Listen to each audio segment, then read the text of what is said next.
Voilà donc 3 jours que Tel Aviv et Téhéran se rendent coup pour coup. Des immeubles résidentiels frappés de part et d'autre. En Israël, au moins 13 personnes ont perdu la vie depuis vendredi.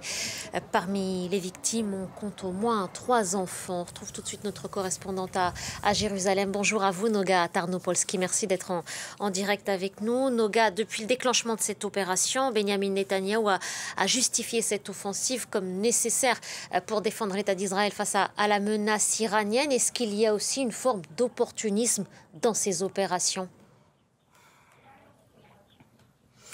Il y a certainement un calcul. On voit là au 3e jour où on en est que Netanyahou a posé au moins 3 paris. Le premier, qu'il allait pouvoir convaincre le président américain Donald Trump de rejoindre la campagne militaire israélienne.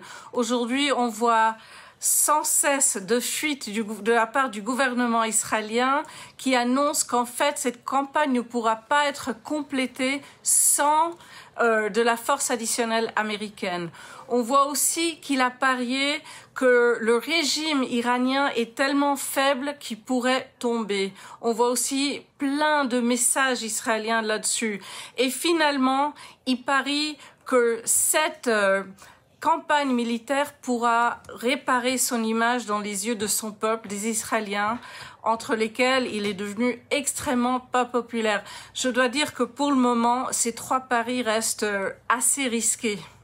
Merci beaucoup, Noga. Merci pour cette analyse.